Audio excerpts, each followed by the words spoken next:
Bem-vindos ao IMS Paulista. Eu sou Juliano Gentili, curador de música, sou um homem branco, tenho cabelo curto, uso óculos, barba, olhos verdes, estou usando uma camiseta branca, uma calça verde. Hoje a gente tem aqui duas intérpretes de Libras, né? Uma é a Janaína Maria, que é uma mulher negra, de pele clara, olhos castanhos, cabelos cacheados escuros na altura do ombro. E também a gente vai ter o Ricardo Júnior, que é um homem negro, usa barba e dreads, tem olhos castanhos escuros. Bom, queria em primeiro lugar agradecer a presença e dizer que hoje essa roda de conversa ela celebra o lançamento de 2 vídeos que a gente produziu, que a gente vai ver já já, a partir da exposição Pequenas Áfricas, o Rio que o Samba Inventou. Essa é uma das ações que a gente fez, o IMS fez em torno dessa exposição, que fica em cartaz até domingo que vem, dia 21 de abril. Então recomendo quem ainda não viu, veja, ou veja de novo depois dos vídeos. Inclusive várias das imagens e músicas que estão no vídeo que vocês vão ver, nos 2 vídeos, são do acervo do IMS, não todas, mas grande parte delas, assim como músicas também. Então até quero aproveitar para agradecer a Bia Paz Leme, que é coordenadora de música do IMS, não está aqui, está no Rio, mas ajudou muito, e a Júlia Convence, que está aqui, é coordenadora de iconografia e também colaborou com a gente nesse projeto com as imagens. A ideia geral desse projeto foi trazer uma visão de fora. Uma visão de fora eu falo assim com muitas aspas, porque a gente está falando de 2 países, 2 culturas que têm muita semelhança histórica, cultural, mas ainda assim dá para dizer que é de fora, porque são angolanos e que a gente procurou trazer a visão deles sobre as histórias e os temas que são tratados na exposição Pequenas Áfricas. Nesse sentido, foi muito importante a parceria que a gente fez com a Casa de Angola, né, o Centro Cultural Casa de Angola em São Paulo, que está aqui representado pelo Isidro, que é fundador e diretor, né, escritor, artista, enfim, depois eles vão se apresentar. A ideia é que a gente primeiro assista os vídeos, depois eu passo a palavra para cada um deles e a gente abra para conversa. Eu queria só dar mais um recado. Bom, então está aqui o Isidro, a Jéssica, o Leonardo. Muito importante também citar, está aqui participando da conversa a minha colega Abade, que é aqui do IMS, da área de educação. A Abade também colaborou com a gente nesses 2 vídeos, recebendo os artistas, fazendo visita guiada na exposição, fez essa mediação. E não é por acaso que a gente está fazendo essa conversa aqui no 9º andar, porque nesse espaço o educativo do IMS desenvolve, desde que começou a exposição Pequenas Áfricas, desenvolve um projeto chamado Ocupação Pequenas Áfricas de São Paulo, que tem o objetivo de refletir sobre os temas da exposição pensando no contexto de São Paulo. Eu falei que a gente tem várias ações, né, em torno da exposição, essa é uma delas, assim como as giras que a gente faz uma roda de conversa e uma roda de samba aos domingos, um domingo por mês. O último vai ser justamente no dia 21 de abril, quando acaba a exposição, que é um projeto criado pelo Tadeu Caçula, sambista, sociólogo, pesquisador, e que está com a gente também nesse projeto. Depois eu falo um pouco mais do convite, mas vocês já sabem que é o dia que encerra a exposição, tem também essa roda de samba, então é imperdível. Aqui também, uma breve apresentação, também acho importante dizer, está o Iago Mate, que fez a direção de vídeo comigo, e a Lili Stipp, que fez o som do vídeo e daqui da sala. Então a gente vai assistir os vídeos e depois a gente começa essa conversa, e aí vocês fiquem muito à vontade para fazer perguntas, a gente tem um tempinho aí para isso. Tá legal? Vamos lá. Mesmo levantando a bandeira do meu trabalho, cantando em línguas nacionais, trazendo os ritmos, tendo um trabalho constante há 14 anos em São Paulo, eu estou aqui hoje muito honrada, como africana, falando como angolana, a convite da Casa de Angola, para poder falar um pouco da minha experiência como angolana em relação a essa exposição.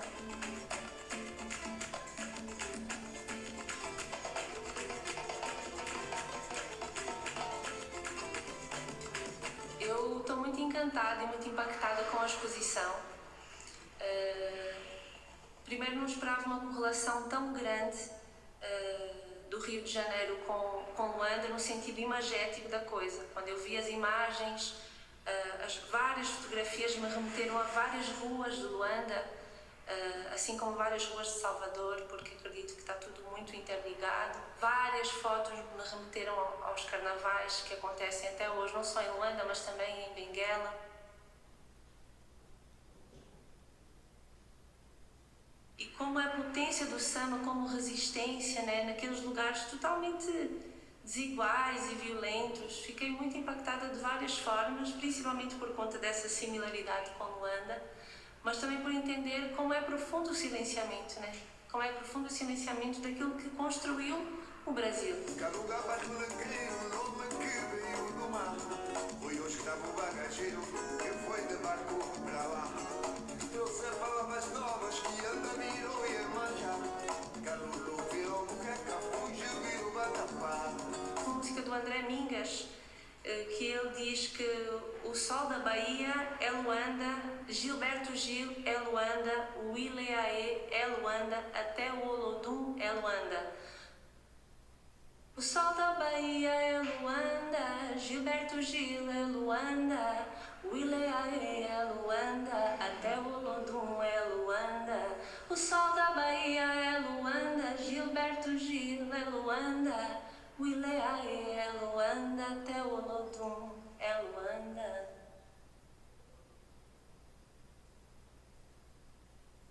E eu, particularmente como angolana, entendo que essa herança é muito direta, né?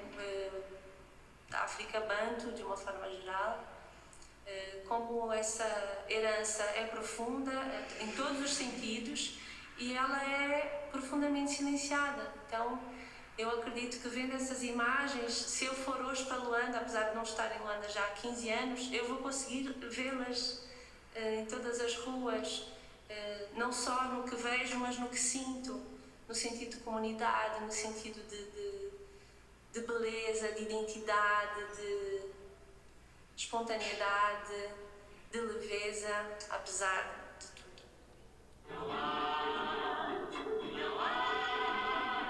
Ninguém capaz de gostar, meu samba vai ouvir. Não há ninguém que pense em censurar a quem o samba nasceu.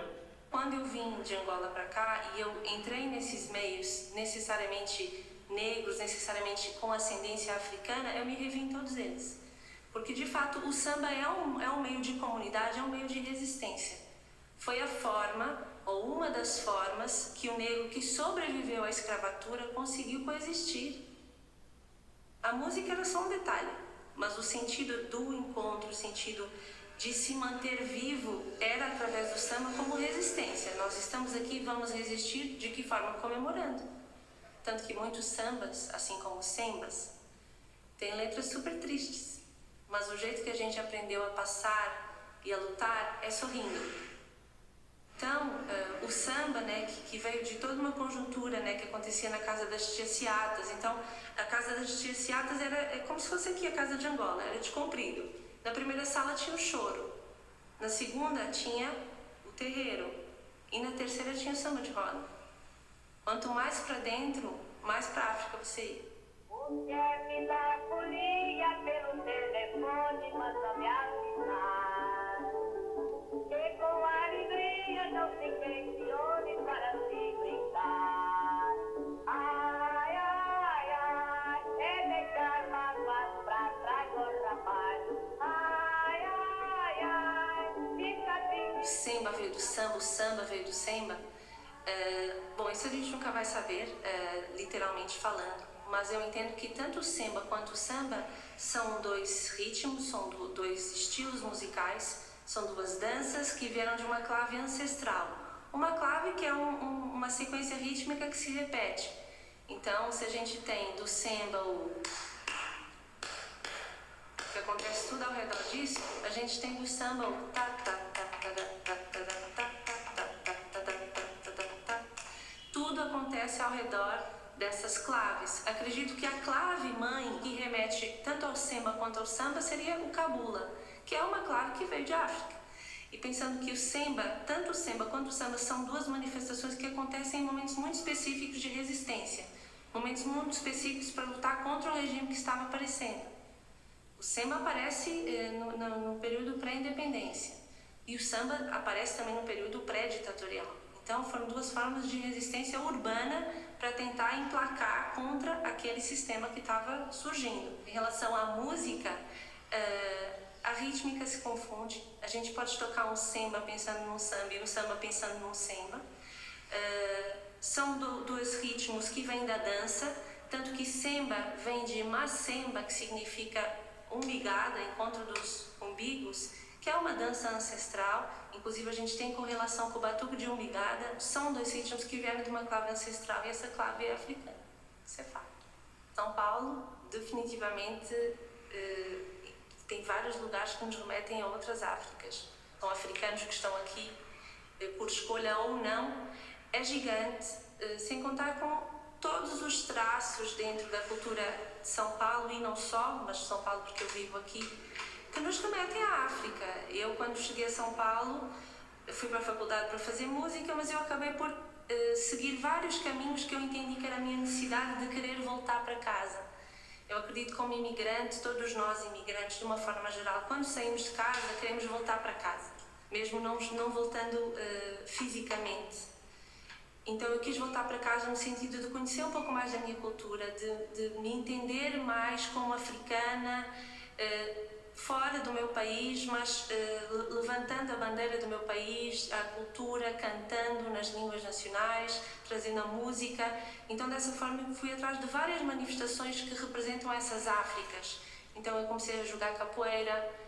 Eu sou uma mulher do candomblé, sou uma mulher iniciada no candomblé, então todas essas Áfricas permeiam São Paulo o tempo todo. Que Áfricas são essas que estão na nossa porta todos os dias e que estão na cultura brasileira de uma forma geral e que isso continua a ser silenciado como se não fosse uma realidade, como se não fosse a verdade mais bonita que nós temos.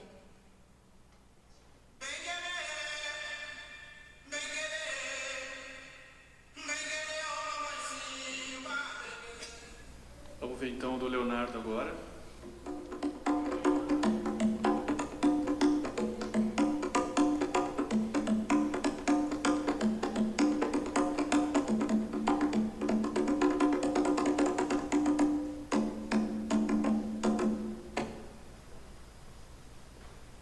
Me apresento como Angola. O Brasil representa muito a cultura Bacon, que é a junção de dois povos, né? Mas depois da chegada dos colônias que foi essa separação, mas antes era um povo só.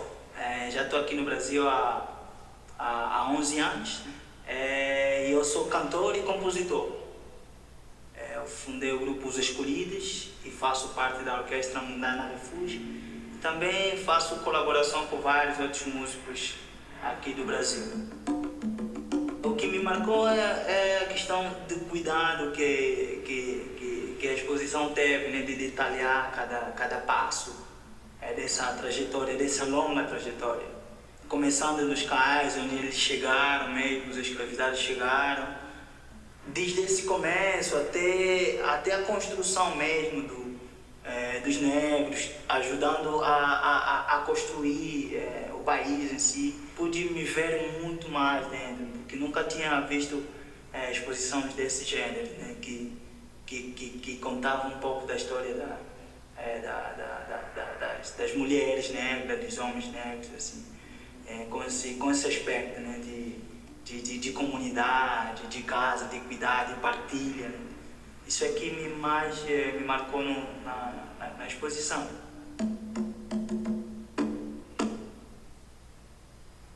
Pude ver uma imagem de você Moreira, a cara do meu pai, tipo, tem fisionomia do meu pai, já tudo está, a preocupação que eles tinham de estar bem apresentado, né? Eu vi essa imagem, mesmo a fisionomia, né, de um brasileiro e tal, e batendo o olho, o meu pai. Vovó chorou, de cortar o coração, não tem mais o candeeiro pra enfrentar a solidão. Vovó chorou, chorou, como até foi não se via, saudade de foi sua mocidade. E a música da Dona Ivone, né? que fala do candeeiro da vovó, né? Ele, dentro da música, ele retrata até, cita Angola, né? Tipo, o candeeiro que se perdeu, a vovó ficou triste porque sentiu saudade de Angola e da mocidade que ela passou na Bahia. Você tem a ver que essa vovó já saiu de Angola e vem, de certa forma, cresceu aqui, entendeu? Tem essa ligação dos povos, essa ligação da onde vem a ancestralidade, da onde puxou isso, entendeu? Minha avó tinha um candeeiro, né? Aquele candeeiro era só dela. Ela gostava desse candeeiro. Você mexe com esse candeeiro e tem problema, mano. Não poderia mexer. Então essa música me fez pensar nisso. A música me representou muito, então. Uma das imagens também que me marcou, né, que é a imagem dos batutas, né, dos 8 batutas. Tem um grupo angolano, os Cuevos, né, também, tipo, você batendo as fotos, parece mesmo o grupo, nós, tipo, tirando foto em lugares diferentes, né.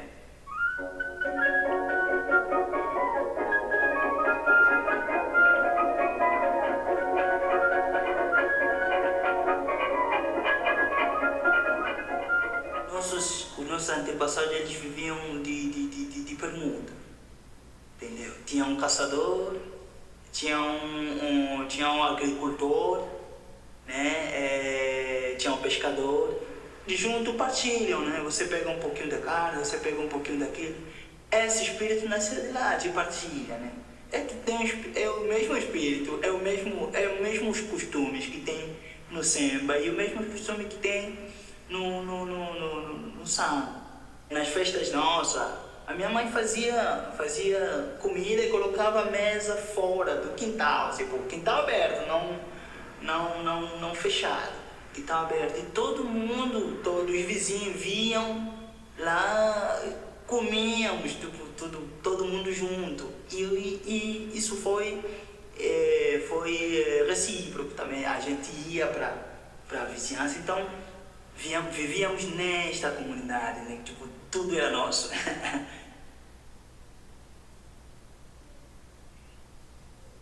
E de certa forma eu vi também isto lá, por exemplo, em algumas imagens, pessoas tocando, o povo se juntava. Tem uma imagem de um senhor tocando violão e tem umas pessoas ao redor dele. Então isso reflete muito de como eu cresci.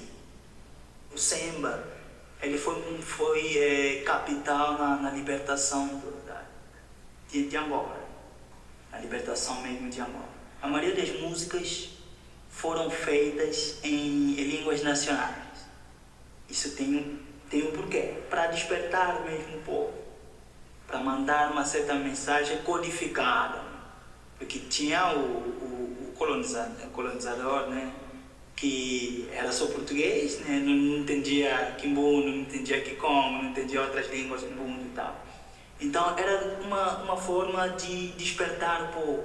Eu vejo esse espírito também, essa matriz, né, dentro do samba, né?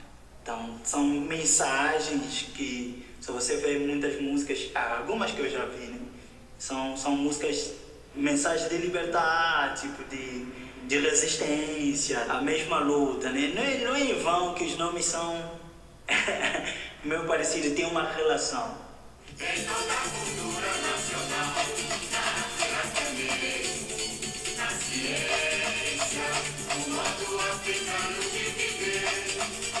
E além disto, tem a relação da comunidade, né? O samba é feito em comunidade.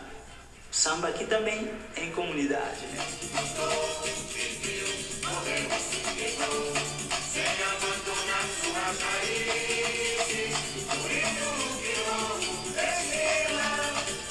que mas se for ver, não, esse estilo saiu desse ou esse saiu daquele, não tem como identificar isso. Mas eu vejo os costumes, né? A forma de compor as letras, a forma de interpretá-las, né?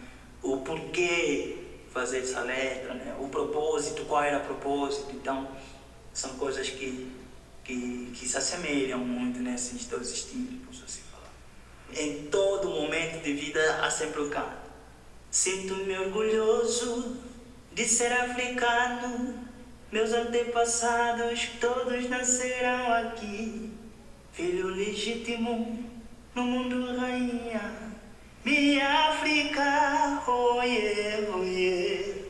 Sinto-me orgulhoso de ser africano. Meus antepassados todos nasceram aqui. Filho legítimo do mundo rainha. Minha África, oiê, oiê. E Angola, oiê, oiê, oiê. Congo, oiê, oiê, oiê. Guiné-Bissau, oiê, oiê, oiê. Cabo Verde, oiê, oiê, oiê.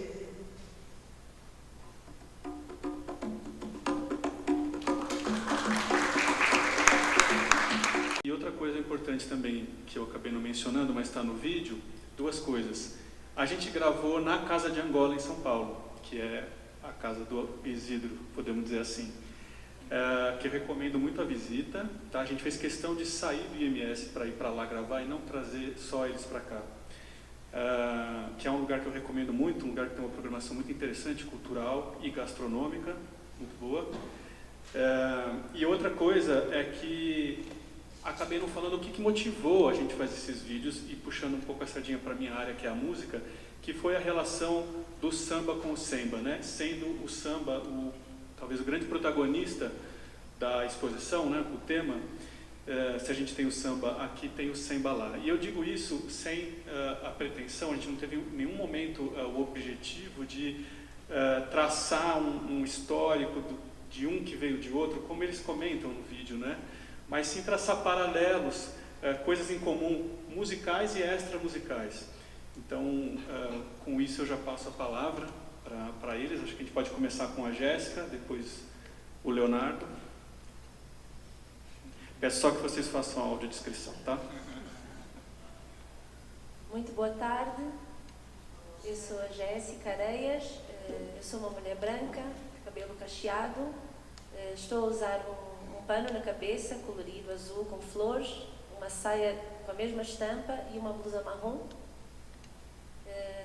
Bom, primeiro preciso agradecer muito ao IMS, na pessoa do Juliano, e à Casa de Angola, na pessoa do Isidro, o convite, a oportunidade. Foi uma oportunidade que surgiu num momento muito especial da minha vida. O meu filho António estava com menos de 2 meses, e inclusive ele está ali no colo do pai. E foi o primeiro trabalho que eu fiz, que eu saí de casa para fazer. Isso na maternidade, em pleno puerpério, para mim foi um resgate muito importante de sair um pouco daquele universo que é super denso em todos os sentidos e voltar para esse lugar de olhar para mim como artista e ainda mais contribuir dentro dessa homenagem que eu sinto que é uma homenagem. Poder falar desta exposição dentro desta temática para mim foi muito forte nesse sentido, de me ver como imigrante, de voltar para esse lugar e fazer todas essas correlações e tantas outras que acabei por fazer depois, né? Porque é isso, né? Eu acho que nada se finda no momento, ainda mais quando falamos de uma história que nos atravessa muito além do que nós vemos, mas daquilo que nós sentimos e do que a história conta e também não conta. Então, para mim foi assim extremamente importante conseguir estar presente, fazer parte e participar desse momento. Muito obrigada. É isso que o Juliano comentou. A ideia, quando eu recebi o convite e ao trazer, né, estas minhas falas, foi sempre no intuito de trazer a minha experiência, que é sempre individual. Mediante aquilo que eu vi, eu não tive a oportunidade de vir à exposição, eu recebi o catálogo em casa, inclusive vou aproveitar hoje para ver a exposição, que eu acho que também é um outro impacto. Então passou sempre muito pelas primeiras impressões, pelas primeiras emoções. Acompanhado desse catálogo tinha também a trilha, né, inerente àquelas fotos. Então musicalmente também foi muito importante ouvir e sentir e estabelecer várias correlações. Dentro disso, por ser a minha experiência individual, teve uma partezinha ali do vídeo que eu preciso corrigir. Quando eu falo da Casa das Tias Seatas, na verdade o samba não era no final, né? O samba era no meio, no final era o candomblé. Enfim, pequenos detalhes que fazem diferença, já que eu estou a trazer um dado histórico, né? E tem que ter esse comprometimento com a verdade. Mas tudo isso que eu falei, no fundo, tem a ver com a experiência que eu construí aqui em São Paulo, como imigrante, essa necessidade que nós temos sempre de voltar para casa e de encontrar casa nos lugares que vamos estabelecendo. E, sem dúvida alguma, que todos esses lugares que eu acabei citando, tanto da capoeira quanto do candomblé, fizeram com que eu voltasse para casa. Algumas das fotografias do Carnaval têm a correlação com fotografias do meu pai, também preciso falar sobre isso, que aparecem as imagens do meu pai Ziz Areias, que mora em Benguela e que tem esse comprometimento com a preservação da memória da sua cidade, especificamente que é Benguela, de trazer esses registros que são tão pouco explorados e tão pouco dada importância a esses momentos, né? Então aquelas fotografias também são dele e ele tem esse registro há muitos anos, não só do Carnaval, mas de diversas manifestações angolanas e não só, é um retrato do dia-a-dia das pessoas. Eu acho que é isso, eu acho que eu vou conseguir desenvolver mais mediante as perguntas. Obrigado, Jéssica. De fato, no vídeo da Jéssica a gente tem as únicas fotos que não estão na exposição, que são do pai dela, Ziz Areias, e quando ela pediu para colocar, a gente viu as fotos, a gente falou, é claro, né, que a gente vai colocar. E tem uma música também que não está na exposição, que é a do André Mingas, né, é Luanda. Aliás, ela falou das músicas da exposição, se vocês forem ou ainda não foram, enfim, quem já foi, tem uma parte muito bacana da exposição que é uma teia do samba, né, que tem todas as relações ali de parentesco, de ancestralidade, de musicalidade. E ali tem uma playlist que a Bia Paislene fez, né, coordenadora de música do IMS, que recomendo muito, dá para você procurar por compositor, por intérprete, por década, então é um passeio incrível. Vamos lá, Leonardo. Boa tarde, eu sou Leonardo Matumona, sou um homem negro de cabelo crespo, estou usando lente, óculos de lente clara, estou com um pano, né, com vestido de tecido africano, né, com estampas coloridas, e é isso. E eu também começo agradecendo mesmo o convite, né, do IMS, né, com a parceria com Casa de Angola, né. Foi muito bom participar nesta exposição, pedir esse olhar, né, esse olhar de artista imigrante, né.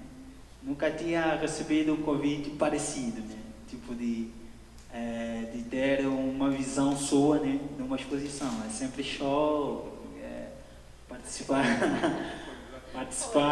participar em gravações, mas convite desse gênero foi uma estreia para mim, né? Uma estreia muito boa. Eu tive o privilégio, né, de vir aqui, né, com a Bad, né? A Bad fez um overview. Logo que eu entrei, eu me situei, sabe? Me coloquei em vários lugares lá, de imagens que eu via, das casas, do cuidado que as mulheres tinham com a cozinha, né? Cozinha sempre limpa e tal. E alguns detalhes, meros detalhes pequenos, né? Que te remetem a minha mãe fazia isso, então a minha avó fazia isso, entendeu? Então isso é que me fez entrar mais dentro do negócio mesmo, porque era a Covid. Cheguei de receber também o catálogo, só que eu estava no Rio, estava no Estado do Reis. Dia que chegou, eu não estava lá e passei alguns dias também sem ver, né? No dia antes de vir mesmo na exposição é que dei uma olhada.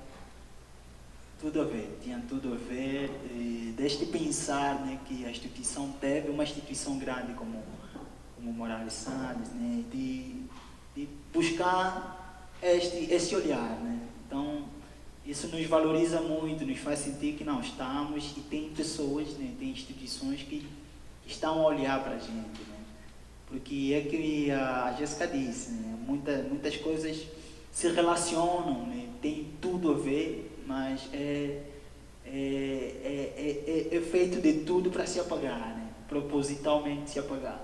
Então essas coisas que faz, não, a gente tem que levantar a voz, falar, né, das coisas que mais nos unem, né? Por exemplo, Angola, Brasil, tem tudo a ver, as imagens, mesmo do carnaval, né?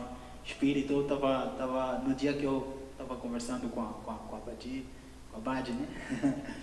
E eu estava falando para ela em questão de carnaval mesmo, né? Que hoje é feito, até hoje é feito na rua. A gente fazia isso, se deguisava, se pintava, né? Nem conhecia ainda o carnaval do Rio de Janeiro, no carnaval do Brasil em geral, né? Mas já tinha esses costumes, já tinha esse aspecto, né? Os dias também são juntos, né? Se formos a bater. Então tem tudo uma ligação de povo, né, que é apagado, talvez, mas exposições como esta fazem reaviver, né? Vendo vocês também virem aqui, ninguém foi obrigado a vir, né? Todo mundo com a vontade mesmo, não, de conhecer, isso nos motiva mais, né? Nos faz estar em casa. Como eu disse mesmo, eu estou, com essa exposição me situei mais, disse, não, estou em casa, não estou num lugar assim perdido do mundo, não, estou num lugar em que eu devo estar, devo falar, devo se manifestar, devo cuidar também, entendeu? Então é mais ou menos isso a relação, né, a importância que eu tive de participar nessa exposição. E a Casa de Angola, aquela é minha casa também. O Zidro, um parceiro que está aqui, a gente já trabalha bastante, já conversa bastante fora daqui, ou fora da casa também. Então, eu também convido vocês a conhecerem a Casa de Angola, para sentirem não só o que nós estamos a sentir, essa relação com o Brasil, né? Para vocês também sentirem essa relação que tem Angola, Brasil, né? Tem que ser o recíproco. Chegando lá, comer uma feijão de óleo de palma, né? Uma feta.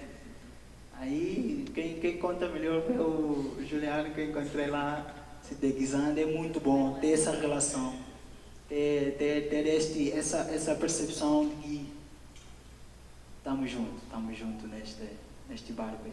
Obrigado. A Memuele, a Manjangue, podem ficar tranquilos, eu me expressei aqui na língua Umbundo, né, que praticamente é uma das línguas mais faladas em Angola, depois da língua portuguesa, né, que significa muito obrigado, meu irmão, a Manjangue é irmão. E para mim, de facto, é um privilégio, é uma honra, não é? Termos feito ali esta parceria. Quero agradecer muito o Instituto Moreira Salles, especialmente na pessoa do Juliano Gentili, não é? Pronto, pensamos ali nessa questão do projeto em si. Na época estava em Angola, no intercâmbio, né? A Casa de Angola tem realizado um intercâmbio cultural entre Brasil e Angola. Levamos praticamente 35 mulheres pretas, né, para poder visitar Angola, conhecer o país, fazer uma imersão cultural, não é? E de lá conversamos e depois dali, eu havia dito que teria que ter 2 semanas, não é? já não disse, não, 2 semanas não dá, vamos avançar, porque pronto. Até porque a proposta em si, do tema da exposição, ele é muito interessante, o samba que o Rio inventou. O que tem de Angola nisso? Né?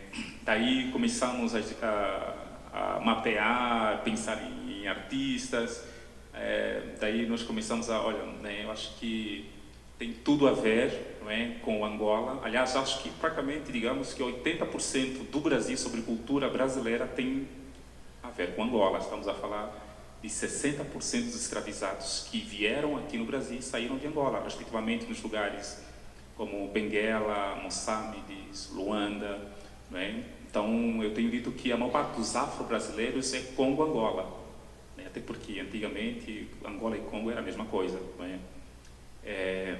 E começamos a ter mais ou menos uma ideia, uma proposta da concepção, né, de como seria isso. Na primeira semana que eu cheguei na Índia, não é? Acho que foi isso.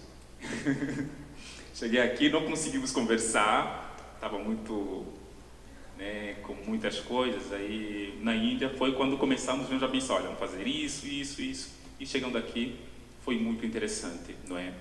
Essa proposta e acredito que foi desafiador, mas foi muito bom, muito gostoso, como vocês ouviram aqui na pessoa da Jéssica e do Leonardo, que são praticamente 2 grandes músicos, cantores angolanos aqui no Brasil atuando, não é? Obviamente tem outros músicos, né? Mas acredito que eles os dois acredito que são os que mais circulam, né? Então, e obviamente o que eles trazem dentro da sua musicalidade tem um contexto, tem uma história e contam sobre o lado de lá, não é? Então, a princípio, quando pensamos nessa discussão, nessa conversa de pequenas Áfricas, porque estamos a falar de Áfricas, são várias Áfricas, não é? Até mesmo em Angola, por exemplo, quando se fala de uma cultura da Congo, por exemplo, é diferente de uma cultura dos umbundos, ou bimbundos, por exemplo, do Choco e Vianeca, né? Porque o termo Angola quer dizer reinos, né? Praticamente estamos a falar de um país com a conotação de vários reinos. É como se fosse talvez uma Espanha com reinos autônomos, né? Só que a questão da colonização foi brutal, né? Que decidiram colocar todas as etnias, né, em um único lugar e ter apenas um único representante. Eu acho que isso é um dos grandes problemas nossos, né? Porque, por exemplo, se tu fores para a Europa, vocês não vão encontrar, por exemplo, grupos étnicos de Portugal, o grupo étnico da França, né, da Alemanha. A Alemanha são germânicos e ponto final. Não tem tantos outros em um único lugar, não é? Então, acredito, né, que praticamente isso não é só uma crença, mas a história nos diz praticamente que Angola contribuiu de uma maneira assim muito forte na construção da identidade popular brasileira. Tanto que, se nós formos para centros culturais, dificilmente se vai falar, por exemplo, de fado. E fado, obviamente, é uma cultura portuguesa, né? Mas falamos de capoeira, né? Falamos de miracatu, né? Falamos de jongo, enfim. Várias manifestações que têm uma relação muito grande com Angola, até mesmo no dialeto brasileiro, como, por exemplo, a palavra cafuné, tengo, né, moleque, são expressões da língua nativa de Angola, que não é dialeto como algumas pessoas falam. É uma língua no mesmo nível que as línguas europeias, só que a construção, a fala do nosso idioma, né, ela é oral, embora nós temos um alfabeto, né, que vem do latim, mas isso não porque nós criamos esse alfabeto, é porque eles, né, como não entendiam, acharam por bem que tinham que criar uma escrita para nos entendermos, né? Então, acredito que é legítimo nós termos essa conversa e é também legítimo, de alguma forma, os artistas que são músicos falarem sobre essa exposição, porque é um olhar diferente, né? Nós sabemos, obviamente, como os dois aqui já disseram, e eu acredito que no meio da conversa, da construção, não é no sentido de dizer quem veio do quê, porque isso está claro, obviamente, que qualquer preto que está aqui saiu de lá. Né? Está claro. mas é muito perceptível no convívio social, na forma, não é? Então, basicamente, a proposta toda foi muito mais no sentido mesmo de estreitar os laços, né, culturais entre o Brasil e Angola, porque Angola sabe muito do Brasil, mas o Brasil não sabe nada sobre Angola. Nós vimos isso, eu mesmo fui aqui professor durante 8 anos aqui no Brasil no ensino médio, professor de língua portuguesa, e, por exemplo, quando entrava em sala de aula, os alunos perguntavam-me: professor, tu aprendeste a falar português? Não, mas eu sou angolano. Ué, mas Angola fala português? Então, nós vimos aqui, até mesmo nas manifestações, por exemplo, quando fala de carnaval ou na capoeira, tem várias canções que remetem-se muito a Luanda, remetem-se muito a Benguela, mas as pessoas não sabem. Então, sempre é uma ideia, é uma imaginação.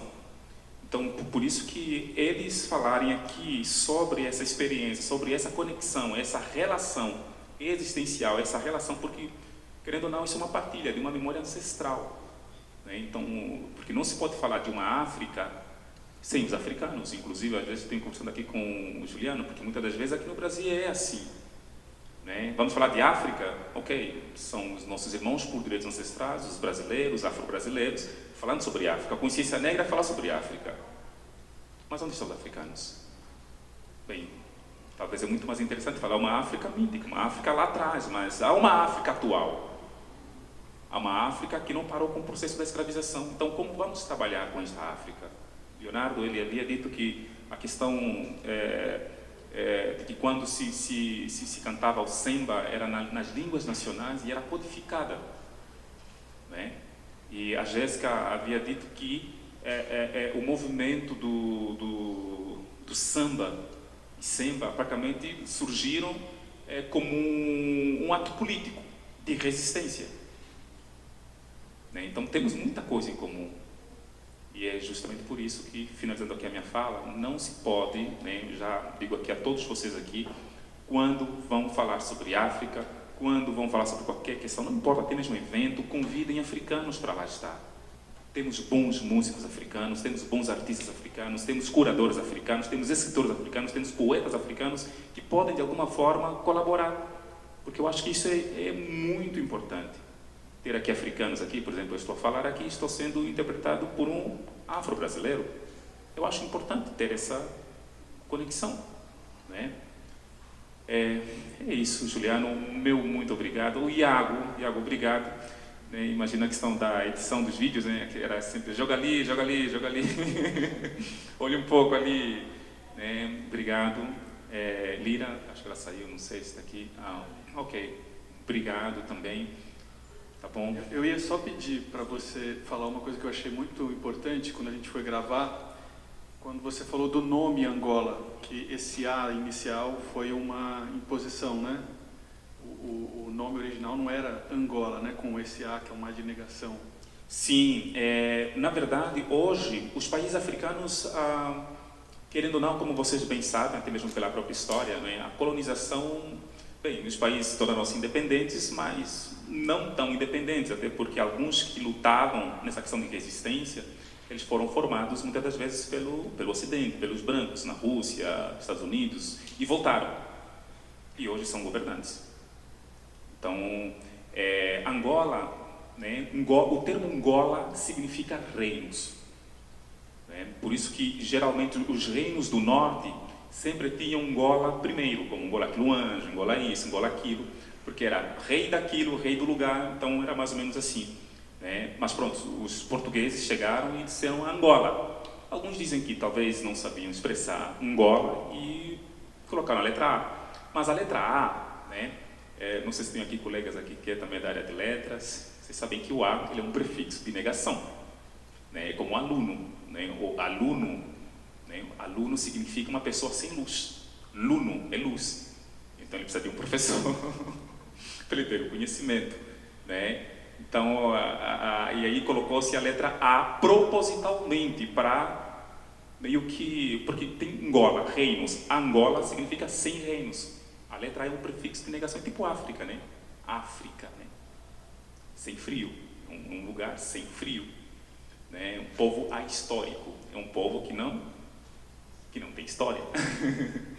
Né? Então isso ainda é uma grande luta, e é justamente por isso que enquanto os países africanos não começarem a olhar, a rever a sua verdadeira identidade, então ainda nós estaremos sempre na margem, sempre na dependência deles. Né? Angola enfrenta vários desafios, né?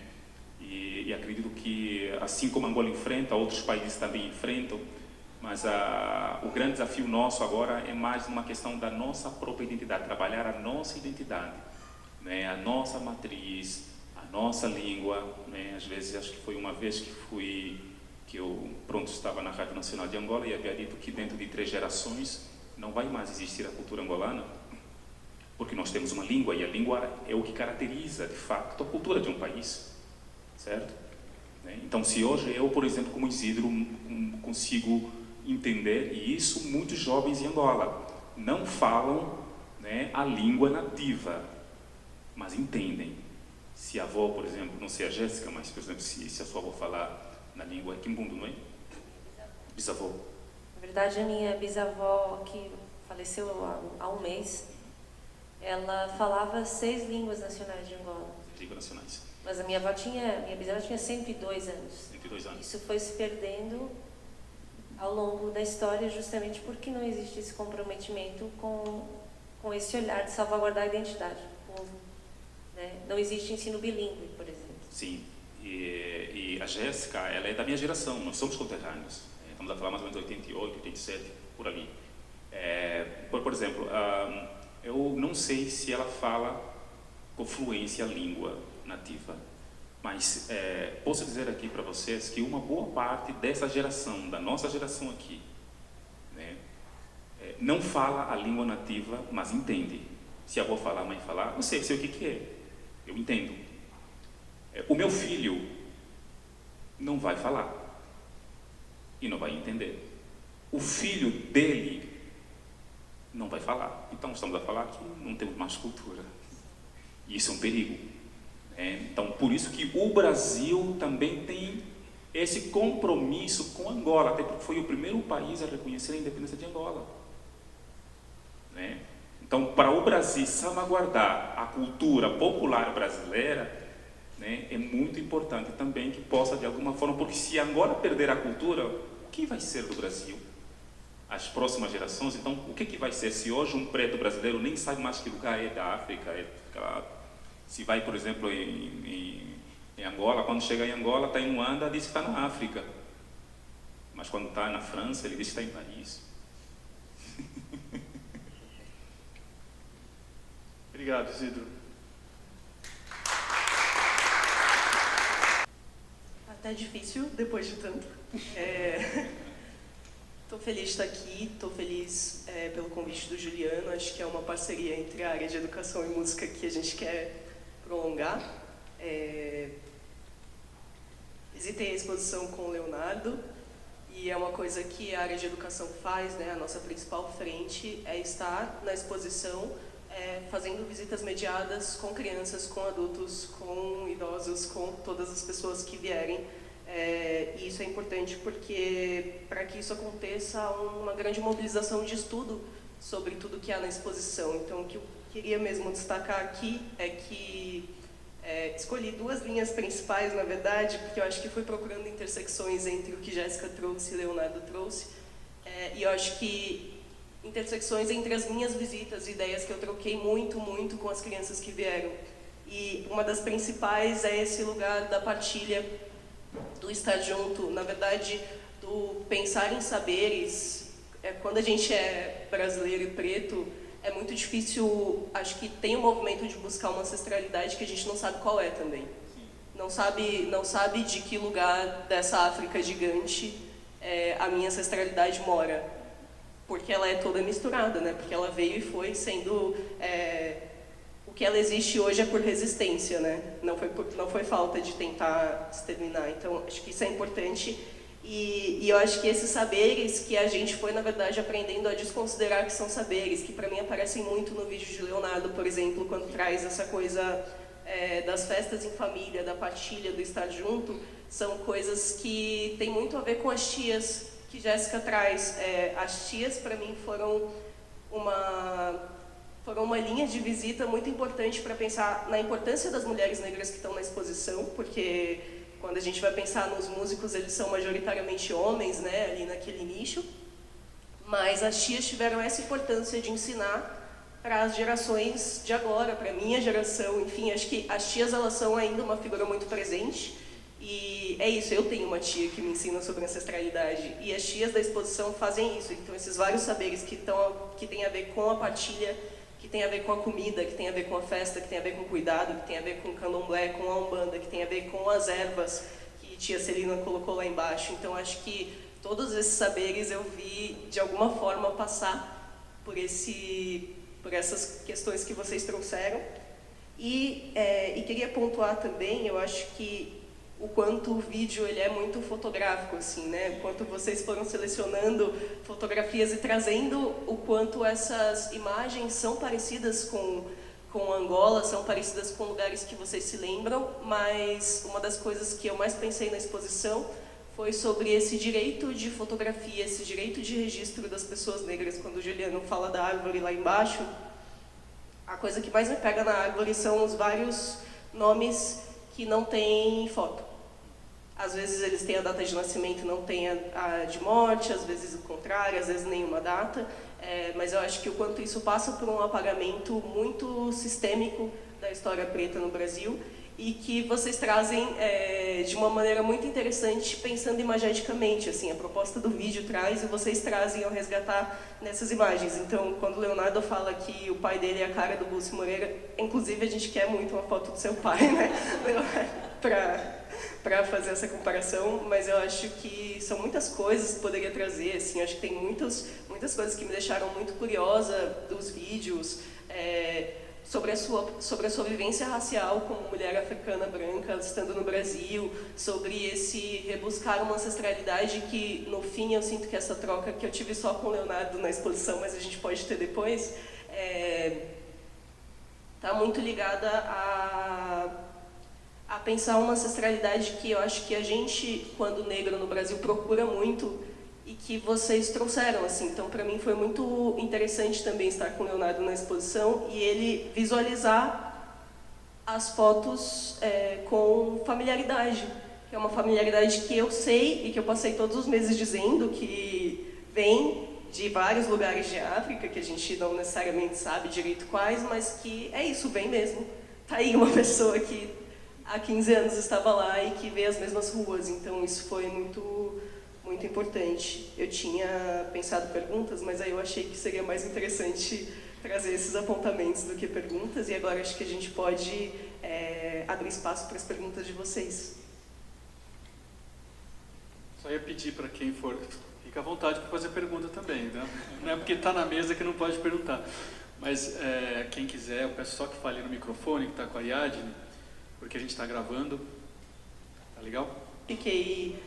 Eu acho que é uma questão polêmica, inclusive, essa questão racial, né? E foi muito importante pensar em como você tem sido recebida nessa busca da sua ancestralidade, que é de fato sua, não tem como negar, mas que eu acho que deve aparecer muitas vezes em forma de negação na sua carreira musical. Então eu queria muito ouvir mais sobre isso. Por favor. Sim, claro. O conceito que a gente tem de África é totalmente ocidentalizado. Então, a gente é condicionado a ter uma visão de África dentro de uma caixinha que é totalmente limitante.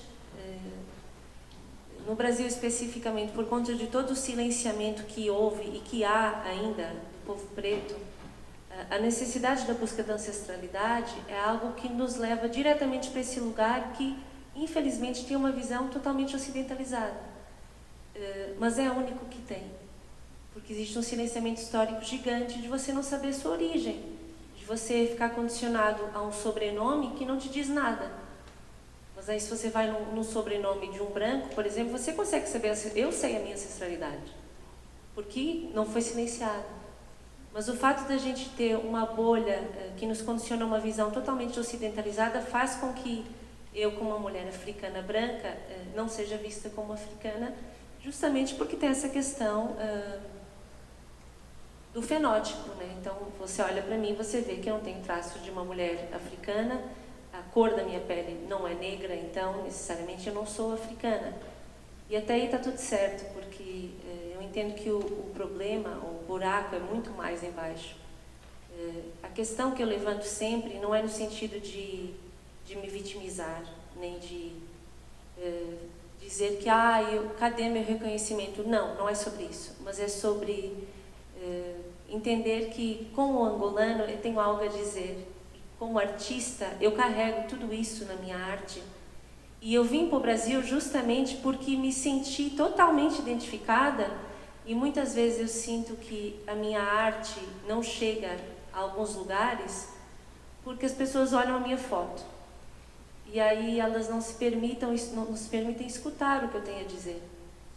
Mesmo que seja dentro da minha experiência como mulher africana branca, que necessariamente vai ter uma carga branca, colonizada, muito forte, isso é óbvio. A minha fala vai ser sempre muito diferente da fala do Leonardo, mas ela existe. Então, eu até, quando a gente estava fazendo a edição do vídeo, eu até falei isso no vídeo, depois a gente até considerou e tirou, porque eu falava sobre isso, sobre esse alerta, não só em relação a isso especificamente, mas nós somos condicionados a limitar as nossas visões para o mundo. Isso faz com que a gente não conheça e não aprenda sobre uma série de coisas que nos formam como cidadão. Isso especificamente no Brasil condiciona um lugar muito bizarro, que limita, inclusive, a compreensão de África, a sua compreensão como afrodescendente, sabe? E, sobretudo, as correlações, né? E aí volta de novo para aquele ciclo vicioso que é um olhar ocidentalizado, que diminui a África a um lugar que é muito pequeno. A África, que é falada no Brasil de uma forma geral, é muito pouco perto. Como o Isidro estava falando, em Angola existem mais de 50 línguas catalogadas, sem contar com as outras que nem sequer são mencionadas. Quando a gente fala de língua, a gente fala de identidade, a gente está falando de uma etnia que tem uma história riquíssima e que está sendo silenciada todos os dias. E aí, como o Isidro fala, né, a pessoa vai para a África, vai para Angola e fala que foi para a África. Gente, olha isso. Quando a gente fala foi para a África, olha quantas Áfricas a gente não silenciou. Então, não sei se eu fugi muito, mas eu acho que é nesse sentido, né, de... Obviamente eu não sou vista como africana, como angolana, mas eu entendo que o meu papel vai muito além de ser vista nesse sentido, sabe? Mas ele existe e eu vou continuar com a minha contribuição, porque eu nasci para fazer isso. Obrigada. Só pontuando aqui que a Jéssica estava falando, esta questão de matar uma identidade, né, de silenciar uma identidade, isso vem mesmo logo da chegada do colonizador e tal. Eu aqui estava a me apresentar como Angola, né? Por exemplo, no Congo, na República Democrática do Congo, que também foi fundamental em construção do Brasil, existem mais de 300 línguas, mais de 300 etnias, né? Existem 4 línguas nacionais, né? Mas essas línguas, elas foram forçadas, né? Foram levadas a um desvio de não se falar, né? Isso colocaram mesmo na juventude, tanto em Angola, tanto no Congo, mesmo na juventude, negar a sua própria identidade, né? Eu já vi algumas matérias para identificar o angolano, não tem que falar bem o português, né? Isso é bizarro, porque não querendo menosprezar o português, não, é uma língua que não é. Não é, então isso não identifica se a pessoa é ou não angolano, de facto de não falar o português. Mesmo a juventude, mesmo em Angola, há muitos que têm muita vergonha de falar as línguas nacionais, né? Inclusive eu tenho um primo que nasceu no Banza Congo, que era a capital do reino do Congo, né? Ele veio em Luanda, ele sentia vergonha de falar o Kikongo, e de tanto sentir vergonha ele acabou esquecendo, entendeu? Então isto é muito profundo. Hoje a juventude, quando o Exílio estava falando desta questão de aos poucos estamos a matar a nossa cultura, né? Isso é real hoje, né? Você vê um jovem angolano, um jovem congolês, um jovem africano, ele se espelha muito no europeu, espelha muito no americano, né? Vê como branco, como um modelo. Isso entrou até nas línguas nacionais, tipo, em Lingala, quando você fala Mundele é homem branco, né? Mas isso vem de palavra francesa que é moderno, né? Moderno, tipo, e aí começou a pegar essa conotação, essa acentuação, é palavra mesmo que foi introduzida dentro da língua, que é Mondele, né? Tipo, Mondele é um homem branco, então a conotação de branco como se fosse modelo, né? Então, é algo a espelhar, né? Entendeu? E isso hoje em dia tem uma outra percepção, né? Quando fala mesmo de racismo, tipo, estando em Angola, estando no Congo, não sofri isso, né? Tipo, mas quando saio, esses ataques me remetem a repensar do meu crescimento, me remetem a repensar muitas das coisas importantes que eu deixava para trás, e hoje, mesmo sendo de lá, mesmo nascendo lá, eu estou resgatando também. Estou resgatando a minha identidade, estou procurando, estou buscando. Mas eu tinha todo o leque lá na minha terra, tinha toda a gama aí de aprender com tanta facilidade, mas a realidade da vida, estando num país que realmente me fez enxergar algumas temáticas, me fez buscar, não, eu tenho que buscar o que é da minha essência. E eu sinto esse perigo ao longo dos anos, indo perdendo, porque o que está lá, o que está dentro da capital, Luanda, em Angola em geral, ele tem outro lado como espelho, mas eu tenho o inverso, entendeu? Então, esse lado estando, vivendo algumas circunstâncias, passando por alguns momentos, aí você vai enxergar mais o que é seu, a sua essência, a sua ancestralidade.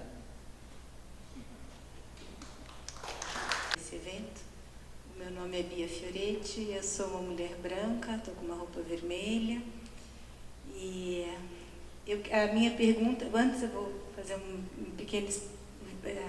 falar de uma pequena vivência que eu tive no continente africano. Eu tenho um trabalho de resgate do feminino através de parteiras. Eu fotografo parteiras pelo mundo. E eu tive um convite de ir para a África do Sul para falar sobre um diálogo entre parteiras, que levanta as parteiras do Brasil para a África do Sul.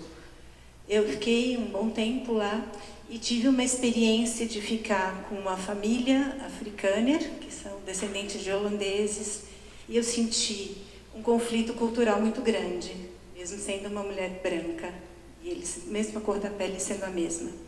Eu tive uma experiência de conviver com uma família de descendentes ingleses, e também eu me sentia como um visitante, os hábitos eram muito diferentes.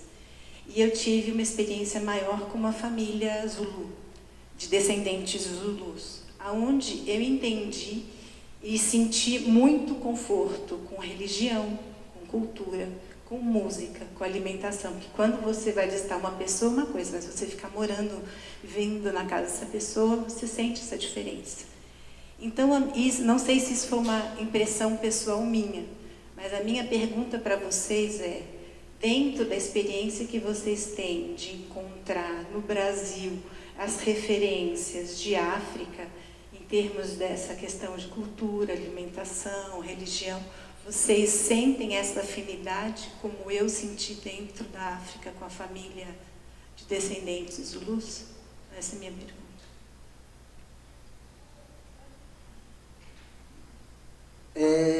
sim, a afinidade vai se construindo, né? Vai crescendo, né?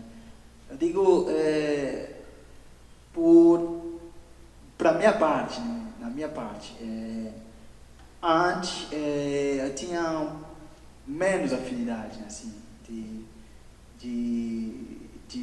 falar ou de entender alguns afrodescendentes, né?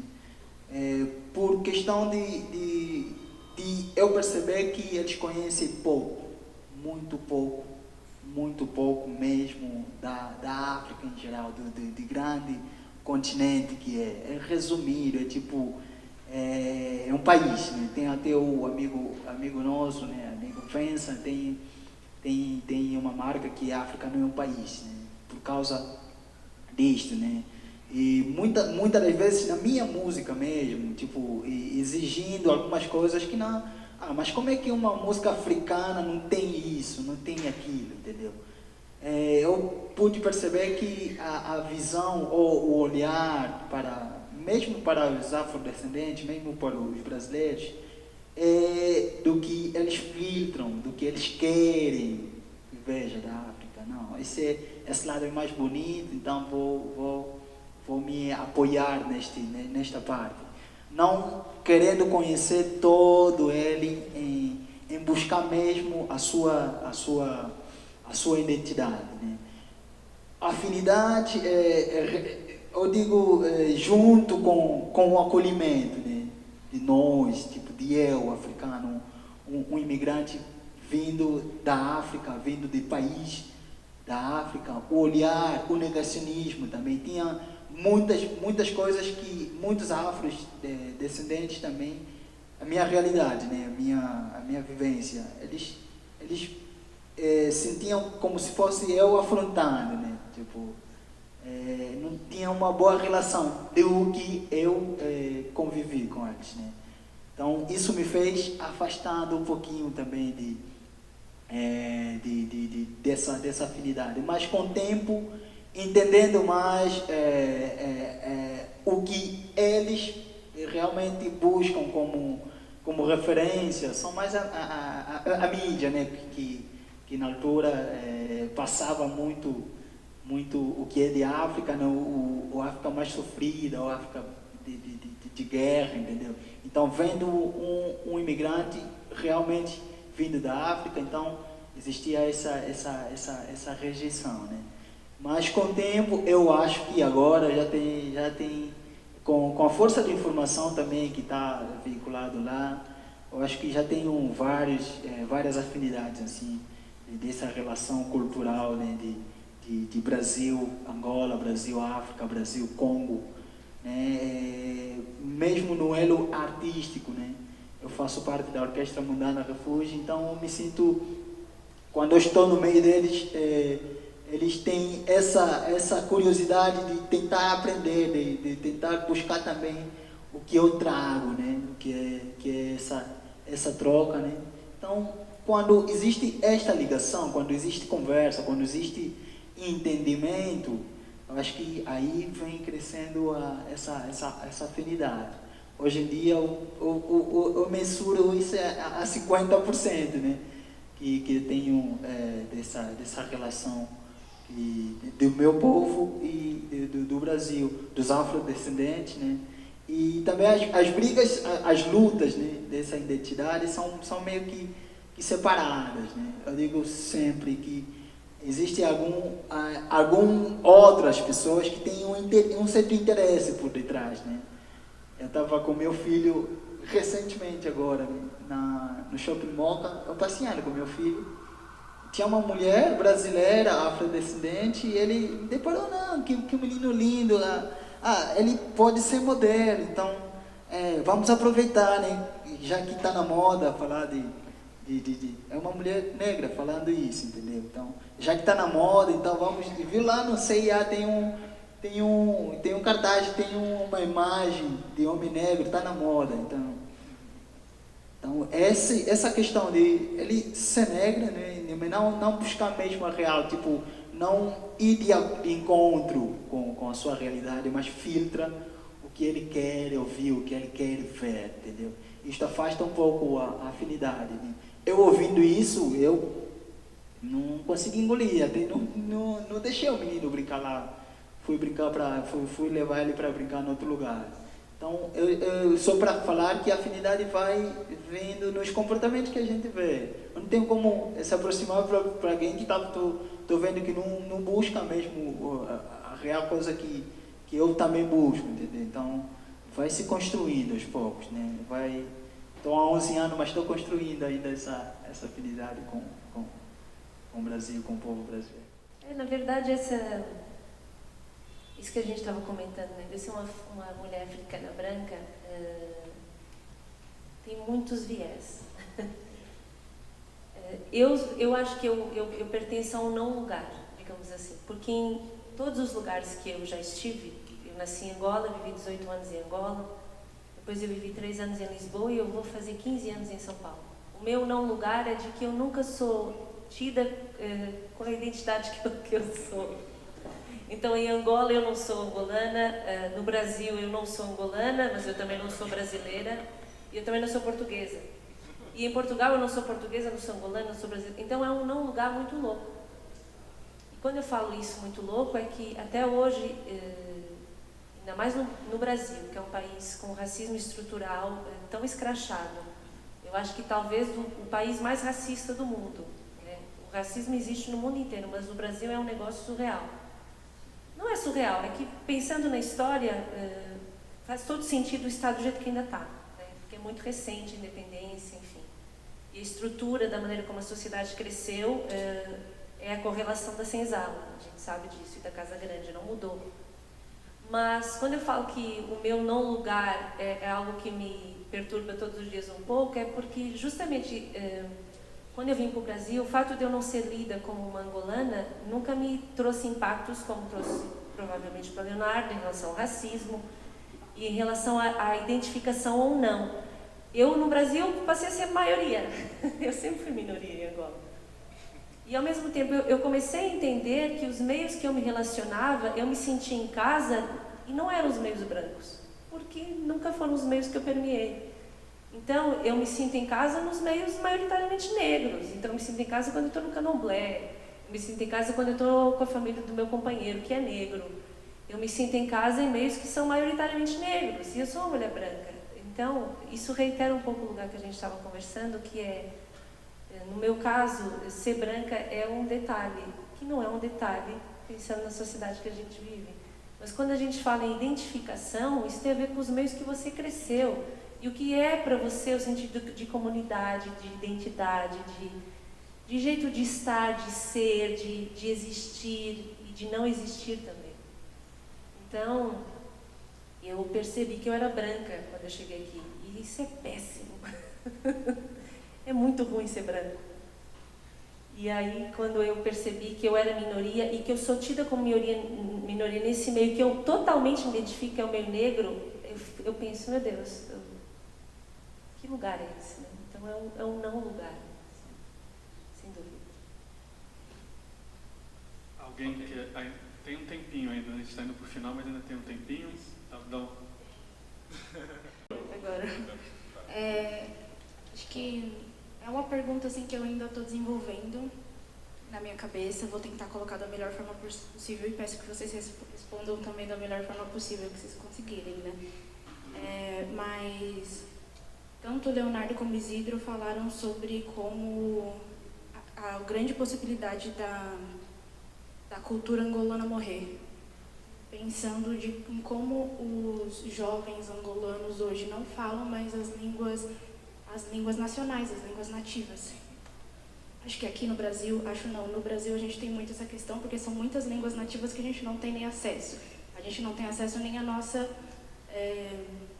ancestralidade pensando em nacionalidade. A gente sabe, somos aqui brasileiros, mas a gente não sabe na nossa nacionalidade pensando na ancestralidade. Então, eu queria entender, pensando agora também na resposta que você deu à senhora, se vocês conseguem ver algum paralelo do jovem angolano hoje com o jovem brasileiro hoje, que é um jovem que, por mais que tenha atualmente consciência racial, depois também de toda essa luta do movimento negro, dos nossos mais velhos, os nossos mais novos também, mas se vocês conseguem identificar um paralelo para o bem e para o mal entre o jovem angolano hoje que ativamente deixa a sua história morrer e o jovem brasileiro hoje que ativamente procura a sua história, mas está muito longe dela ao mesmo tempo que não, e tenta traçar esse caminho de volta, sendo que esse caminho foi apagado historicamente, propositalmente. Se vocês conseguem ver um paralelo entre esses dois jovens negros separados por oceanos, mas que estão aí, enfim, são irmãos. Bem, essa resposta ela daria para um outro debate. Tem vários, viu? Sim, mas eu acredito que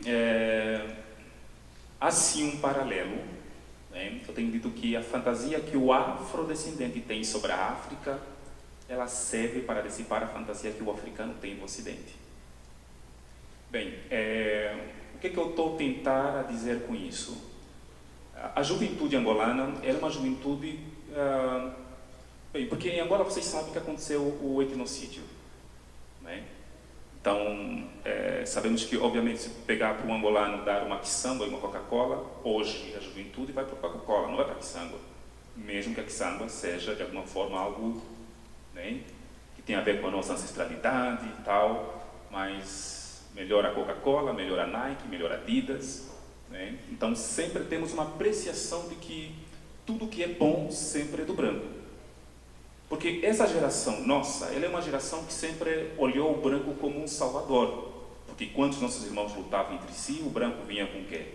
A PAMI, a Oxfam, a Unicef, os Médicos Sem Fronteiras. Então os brancos sempre estavam num lugar muito bonzinhos, não é? Isso. Mas, ao mesmo tempo, o que acontece, por exemplo, né,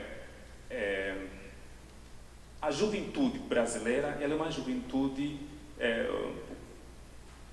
que tem um olhar, né, de uma preocupação, essa questão ancestral, muito parado, né, porque tem uma ideia ainda de uma África que parou no processo da escravização, como se a África atual, real, ela não existe. Qual é a África que existe? Aquela África lá, né, ficou lá. Então, ainda não há uma conexão. Por isso que, querendo ou não, essa discussão é muito interessante, porque eu uma vez escrevi uma tese chamada Cabo USB, que é o cabo da ancestralidade. O brasileiro, ele é como se fosse o celular. Ele está sempre ali, tentando procurar, tentando encontrar a sua identidade, mas sempre precisa de carga, ele sempre tem que carregar. O africano, ele é o cabo USB. O que é o africano? O africano, o que identifica o africano não é o fato de ele estar com um tecido de roupa africana. Então, ele não tem preocupação nenhuma em ter que mostrar que ele é africano. Então, estou aqui, ponto. Né? Mas o que vai fazer com que o africano se preocupe é a preocupação do celular, que no caso é o brasileiro. Então, ou seja, o que vai permitir com que os dois se curem, porque são muitos buracos, são... Né, muitos problemas dentro do movimento negro, tanto que é um movimento muito fragmentado, porque muitas das teorias, né, até mesmo de militância, que muitos movimentos negros trazem, é do branco, né, que dizia Garvey, né, enfim, né, tanto que a esquerda e a direita foi criada para confundir os pretos. E hoje o continente africano se encontra na situação em que ela se encontra justamente por teorias de brancos. Então, o Brasil, eu tenho dito que o mundo só vai se curar do racismo se o Brasil se curar primeiro. Né? E isso vai depender muito dessa relação entre o Leonardo, né? O nosso irmão, porque hoje o brasileiro o afro-brasileiro, ele sempre olha para nós como africano como se nós fôssemos iletrados. Então, muitas das vezes, ele olha-nos como... Ele tem um sentimento até bom, um sentimento de tutela, como se ele não soubesse de nada. Mas o Leonardo, ele está aqui no Brasil, ele quer saber, ele quer trabalhar, ele quer fazer as coisas. E eu acho que talvez, eu como brasileiro, acredito que o que ele precisa, ele tem que seguir as minhas pautas. Só que se ele for cristão, já não funciona mais para mim, porque a identificação aqui no Brasil, né, a identificação da juventude brasileira sobre essa questão, né, de pautas de racial, ela é uma identificação ideológica, não biológica. A identificação do preto, do africano em relação ao outro, ela é biológica. Não importa o que seja, é preto, é o quê? Umbanda, candomblé, espírito, não importa o que seja. Você é meu irmão. Aqui não funciona assim. A identificação ela é ideológica. Então você é preto, mas o que você pensa? É diferente, então você não é mais meu irmão. Então eu acredito que essa é uma questão que precisamos, né, de alguma forma criar outros debates, outras conversas. Eu sei que o tempo já estaria, acho que o João também tem uma pergunta a fazer, não sei se, né, consegui chegar na sua questão, né. O que nós precisamos é isso, é conversar. Tem o racismo estrutural, ele está presente, até porque quem criou o racismo não fomos nós, pretos, porque eu acho que eu, como Isidro, tenho dito sempre que não vou mais fazer protesto sobre racismo, porque não fui eu que criei. Quem tem que fazer isso aqui tem que ser o branco, porque ele criou. Mas eu tenho que sentar com os meus irmãos para conversar, para que temos que nos curar, temos que saber qual é o nosso problema, qual é o seu problema, irmão. Vamos ter que sentar para poder conversar. Porque muitas das vezes o branco nos coloca sempre numa arena, em que muitas das vezes o preto, ele é presa e ao mesmo tempo ele é o predador. Então vivemos o tempo todo sempre lutando, sempre se dando surra, bornos o tempo inteiro, e o branco nas arquibancadas sempre batendo palmas. Né? E nós temos visto isso constantemente. Nós vimos agora recentemente, até mesmo pela imprensa, pela mídia, quando vimos um caso, por exemplo, de Daniel Alves, né? Que aconteceu. Bem, Hitler, todo mundo falou sobre a questão dos judeus e tudo mais, mas o grande problema de Hitler foi ele ter mexido com branco. Desculpem, não estou aqui a trazer aqui um discurso antissemita, né? Não é nada contra os judeus aqui, mas Hitler, né, se todo mundo hoje sabe a questão do Holocausto como algo mau e tudo mais, porque eram brancos. E se fossem pretos? Aconteceu a escravização foi pior do que o Holocausto. Percebe? Foi muito mais difícil do que um Holocausto. Então, eu acredito que, não estou aqui minimizando dores aqui, mas eu acho que o que precisamos, de fato, como pretos, aqui é mais uma questão da gente mesmo sair um pouco desse ciclo vicioso que os brancos nos colocam, para que possamos estar sempre lutando um contra o outro. Se Daniel Alves estuprasse uma mulher preta, ninguém falaria nada. Ninguém falaria nada. Né? Então todo mundo está contra ele, simplesmente porque ele fez algo. Estuprou quem? Uma mulher branca. Estupro é algo grave. E se fosse um branco fazendo com outra branca? Qual seria o resultado? Então eu acredito que é mais uma questão mais nossa mesmo, sabe? A Jéssica, ela tem toda a razão quando ela disse também que ela se encontra num não lugar, né? Porque tem muitos pretos aqui brasileiros que acreditam que a África só tem black mesmo, só tem pretos, mas tem, por exemplo, tem africanos, né? O problema, por exemplo, da própria África do Sul, né? E você vê africanos lá com olhos azuis e pronto, eles nasceram lá. E o que fazer com isso? Então, é uma questão de muita conversa, não é só uma questão da gente levar a placa, não racismo, porque as estatísticas elas sempre acabam trazendo resultados muito contrários, porque, por exemplo, para mim é muito difícil o imigrante preto aqui no Brasil, por exemplo, e eu percebo que muitas mulheres negras sempre acabam ficando com os filhos, porque os seus parceiros pretos abandonam muitas das vezes as mulheres negras, e eu muitas vezes percebo que os pretos, os negros estão nas periferias, nas comunidades, né? Sempre estão, por exemplo, nas prisões, e a estatística nos diz que as pessoas, os que mais matam os negros são os policiais, e que esses policiais que mais matam são policiais negros. Aí é um grande problema. Então, o que é isso? Desculpe aqui, acho que falei demais, pronto. Imagina, de maneira alguma. Alguém tem alguma outra questão a colocar? Bem, acho que mais umas duas perguntas aí. A gente está chegando no final, a gente pode encerrar com essas duas, né? Tem duas. Boa tarde, chamo-me Manuel, sou um homem preto, um cabelo curto e uma roupa bege.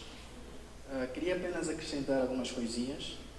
Falou-se do jovem angolano, africano, e praticamente seria eu o representante desses jovens angolanos e africanos aqui presentes. Acredito eu que o grande valor de África será sentido quando a África sair de África. O que eu quero dizer é que falou-se muito das línguas nacionais e eu fui um dos jovens que pouco importava-se com as línguas nacionais. E quando cheguei no Brasil, senti a importância que as línguas nacionais têm para nós. Então, a África tem muito por oferecer, só que o africano sabe pouco do que ele tem e o que pode oferecer. Temos idiomas agora, como o Isidro, quando começou a falar, apresentou-se com um dos idiomas africanos. Eu sei que se eu repetir naquele idioma, apenas nós conseguiremos nos comunicar. Tem idiomas que se eu for falar, apenas o Leonardo vai perceber. Então, são riquezas que nós temos em comum. São riquezas que apenas nós conhecemos, só que a África não sabe disso. A África conhecerá a importância disso quando a África sair de África. O brasileiro, o afro-brasileiro, perceberá o valor ou a riqueza que pode ir atrás quando sair de cá e perceber o que ele pode ganhar estando num outro lugar. O jovem angolano agora pouco importa-se com o que tem em Angola, porque ele não sabe do que ele tem lá disponível para ele. Nós não temos noção do que é que nós conseguiremos arrecadar usando os mecanismos que nós temos ao nosso favor, as armas que nós temos para o nosso favor. Falo apenas dos idiomas. Como falou-se daqui a pouco, que minimiza-se a África. Pensa-se muito que a África é apenas um país. São 55 países. Só Angola e a República Democrática do Congo falou-se de mais de 40 línguas. A África do Sul tem mais umas 30 línguas. Tem o Zulu, tem o africano, tem o inglês, que é a língua nacional. São várias outras línguas faladas em Angola, então são várias outras riquezas espalhadas por África. Só que a África, se calhar, não sabe disso. O africano, que nunca saiu de África, talvez não sabe disso. Então, quem está fora da África tem pouca noção do que é que se encontra em África. O Isidro falou sobre racismo, falou sobre várias coisas, só que queria tocar nesse assunto, né, de que o jovem angolano vai perceber, o jovem africano no geral, tem África branca, tem África preta, como já se falou, vai perceber do valor que ele tem ao seu dispor quando ele deslocar-se de África. Quando ele sair de África e passar um tempo fora, ele vai perceber do que ele deixou lá para trás. Eu sinto isso. O Isidro falou com, acho que foi o Kimbundo, é Kimbundo, certo? Umbundo. Eu gostaria muito de ter aprendido Umbundo. Eu tenho certeza que talvez a Jéssica ou o Leonardo falem ou entendam um pouquinho do Kikongo, que é uma outra língua nacional, que eu deixei lá. E eu aqui vejo o valor que a língua tem. Então, quando o jovem despertar-se disso, ele vai perceber que não, eu tenho que me tocar. Só que, infelizmente, ele só vai perceber isso quando ele sair de África. A África vai conhecer melhor sobre a África quando sair de África. Era apenas isso que eu queria acrescentar. Obrigado. Só para... Não sei se posso dar um adendo do que ele falou. Isso tem a ver com o que é nos passados, né? Desde a pré-classe até você terminar os estudos, né? Todo o processo da educação, todo o processo é feito por brancos, né? É feito por Portugal, né? Se for no Congo, é belga, né? Então, eles mesmo a história propriamente da África, a história mesmo de Angola, do Congo, da chegada do colonizador, é filtrado, é o que eles querem que você saiba, né? Mas aonde é que está a verdadeira essência, né? Aonde é que está? Então, é conversando com os avós, né? Porque eles tiveram conversas com o bisavô, assim vai descendo, né? A própria verdadeira história de Angola, de Congo, falo de dois países que eu tenho conhecimento, então não é o que está documentado, né? Não é o que está escrito lá, né? Mas é o que é narrado, é o que é oralmente passado, né? Dos avós, Mas como é que um jovem, nesta altura, vai ter acesso a essa informação? Se com o avô ele tem barreira de conversar. Se o avô fala Kikongo, ele não fala Kikongo, nega em falar Kikongo. O avô fala Ubuntu e ele nega ter essa língua como referência dele. Então aí vai se perdendo, vai se enxergando como um jovem angolano, mas americano, né? Mais espelhado pelas Américas. Existem tantas outras coisas aí. Mesmo aqui no Brasil, mesmo aqui em São Paulo, existem jovens, né, angolanos, jovens congoleses que, como eu disse lá no passado, estão a buscar isto, né? Estão a buscar este lado que deixaram lá, né? Por chegar, tem um meu amigo lá, Yuram, né? Ele faz vídeo, é um influenciador, né? Faz vídeos falando de línguas maternas, línguas de Angola.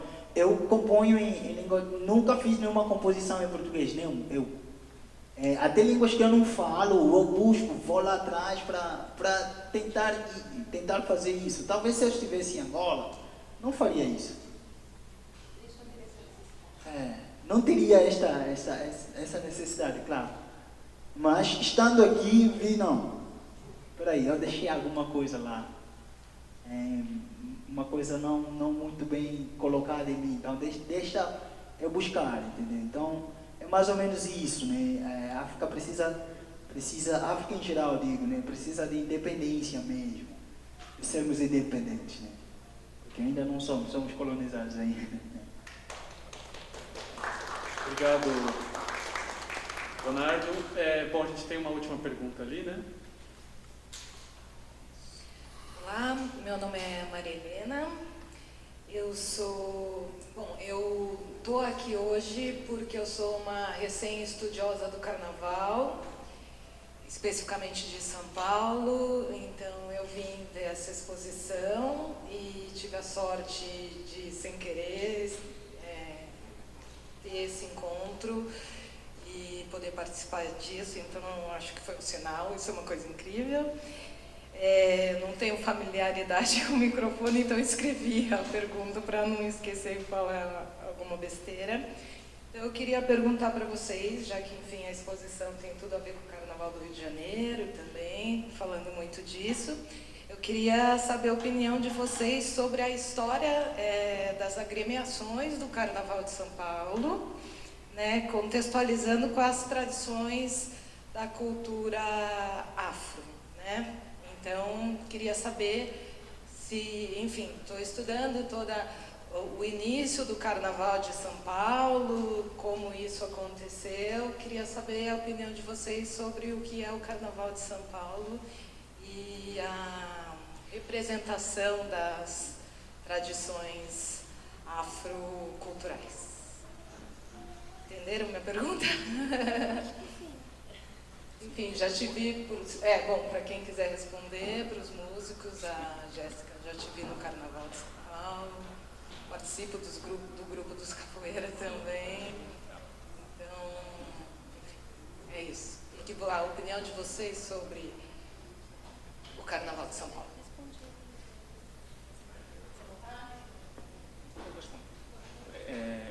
Pessoal, é o seguinte, nós estamos praticamente com o tempo bem...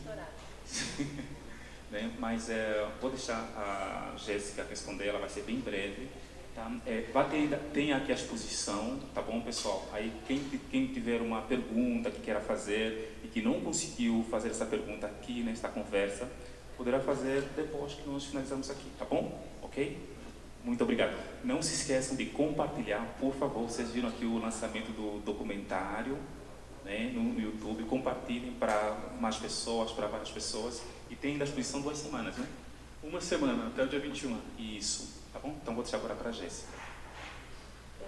Bom, especificamente em relação ao Carnaval, a minha relação com o Carnaval de São Paulo é dentro dos blocos. Eu canto num bloco, faço parte de um bloco que é os Capoeira, que inclusive é um bloco que enaltece a cultura negra, a cultura afro-brasileira. Não tem uma relação com o Carnaval do Rio, nem de São Paulo, do do sambódromo, nem tampouco as relações que existem dentro desse universo que é tão amplo, que movimenta um trabalho gigante de muitas pessoas, o sustento de muitas famílias. Mas o que eu posso dizer em relação ao carnaval de Luanda, de Benguela, que é o que talvez eu tenha um depoimento que faça mais sentido, é que não é um movimento que é apoiado pelo Estado, por exemplo. É um movimento que acontece porque os municípios se organizam nesse sentido, e é um movimento que exclusivamente traz a identidade daqueles municípios, daquelas culturas. Então é um movimento que remete de fato ao carnaval lá de trás, que é justamente de você trazer seus costumes, trazer aquilo que te faz como comunidade. E que eu acredito que, se puder fazer uma crítica em relação ao carnaval, é que eu acho que o carnaval virou algo que é tudo menos sobre preservar uma identidade. Eu acho que é uma grande manobra de fazer dinheiro. Inclusive a cultura negra está muito em evidência no carnaval, mas também de uma forma muito superficial, porque é isso, né? Continuamos reduzindo a África como se a África fosse um país, né? Então, acho que se eu puder contribuir nesse sentido, o carnaval em Benguela, especificamente, é algo que não tem nenhum fundo monetário e que você vê coisas incríveis, de cultura preservada que você não vê no sambódromo, que tem milhões. E acho que talvez valesse a pena... não sou especialista em carnaval, mas eu acho que talvez valha a pena pensar no surgimento desses blocos, junto com essas agremiações que fazem muitas vezes um trabalho beneficente na comunidade e muitas vezes um trabalho de... enquanto o movimento é isso, esses blocos que são majoritariamente negros, e eles têm muito a ver com o futebol de várzea, com o movimento também educador da população negra, que depois vai, e acho que assim, que luta contra o movimento de um apagamento muito forte do samba em São Paulo, do Largo da Banana, por exemplo, na Barra Funda, que era um dos pontos principais do samba e que não existe mais e que nem é mais citado na história, assim. Então, eu acho que vale a pena investigar esses inícios como inícios que tem muito a ver com a mobilização da população negra e que depois vão ganhando uma nova esfera, mas aí eu acho que já tem muito mais a ver com a dimensão que o carnaval ganha no Rio de Janeiro, né? Que como Jéssica disse, vai um pouco desmembrando e esquecendo algumas coisas que eram tão importantes no começo, né? Que eu acho que tem muito a ver também com esse movimento educador, que perde força. Enfim, uma das coisas que eu pensei bastante na exposição é justamente na escola de samba se chamar escola, né? Ela não ensina só samba, ela ensina muitas coisas para essas populações. E acho que isso é importante em muitos níveis. Acho que é isso. Obrigado. Inclusive, já era para eu encerrar, mas eu ia acrescentar uma coisinha, mas é que tem muito a ver. Inclusive, um dos curadores da exposição, que é o Vinícius Natal, ele fala justamente, a gente teve uma conversa aqui sobre a exposição, sobre o processo, né? São 4 curadores, que é a Angélica Ferrares, Luiz Antônio Simas, Vinícius Natal, que eu citei, e a Inaê Lopes dos Santos. O Vinícius, ele fala justamente que a escola de samba, como a Badi levantou, é talvez a instituição mais longeva, cultural e educacional no Brasil, a ponto de ser exportada, né, para outros lugares, além do Rio de Janeiro, mas para fora do Brasil também. Então, acho um tema importante. Eu recomendaria, para quem fez a pergunta aqui, falar com o Tadeu Caçula, porque esse é um assunto que ele conhece muito sobre o que a escola de samba é hoje, o que ela pode perder, o que ela pode ser, né? Eu acho que é um assunto complexo e que envolve muito o território das escolas. Ele é da Casa Verde, que é um bairro muito tradicional em São Paulo, tem várias escolas de samba na Casa Verde, para falar do contexto de São Paulo. Bom, mas enfim, a gente infelizmente... Isso, então, o Tadeu, já é uma fala de encerramento, porque o Tadeu, é um convite, né? O Tadeu, ele está fazendo a curadoria de 6 giras, ele está chamando de gira, que é uma sequência em que a gente faz uma roda de conversa seguida de uma roda de samba, sempre num domingo. O 6º e último, vai ser agora dia 21, justamente no dia que encerra a exposição. Então a gente vai ter aqui, só para completar, né? Ele vai ter uma conversa com um pesquisador chamado Fabiano Maranhão. O tema é Sorriso Negro, Corpos e Corporalidades Pretas em São Paulo. Então, acho que é um assunto que pode interessar todo mundo. E aí depois tem uma roda de samba com o grupo No Chão do Terreiro, que tem acompanhado a gente nas giras, a mini batucada Nossa Tradição, e aí tem ainda Mestre Sala e porta-bandeira da Unidos do Peruche, ou seja, imperdível.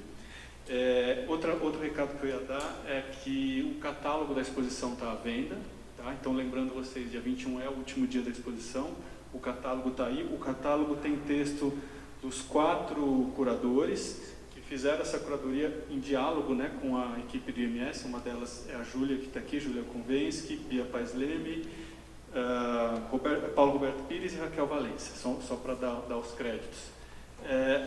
Como o Isidro falou, até a pergunta que eu ia falar tinha a ver com o carnaval, né, porque eu ia falar justamente assim, tomando o exemplo do que foi o desfile da Vai Vai esse ano, falando sobre violência policial, em que a população negra é a maior vítima, eu ia justamente perguntar sobre o Semba.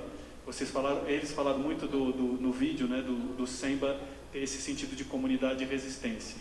Então eu ia perguntar se eles têm contato com o Semba hoje, se cumpre esse papel, mas eu acho que isso quem quiser pode acompanhar a gente lá na exposição, que está aqui nos andares de baixo, aí a gente conversa mais informalmente.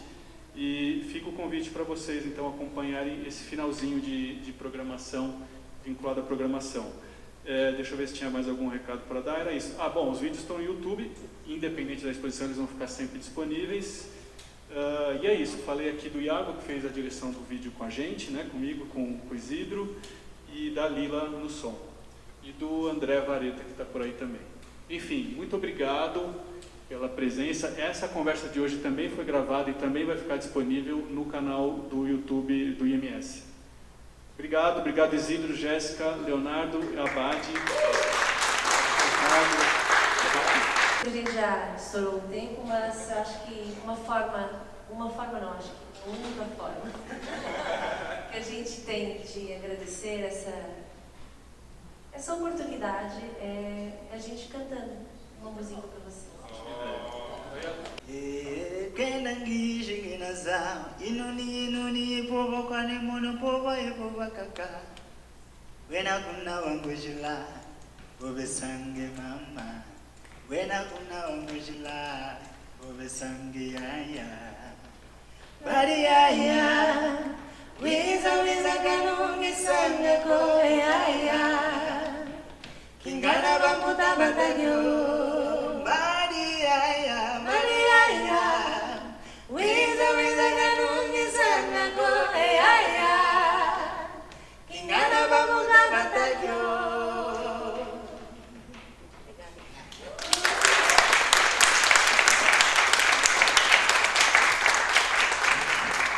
Obrigado, pessoal. Quem quiser, estaremos na exposição.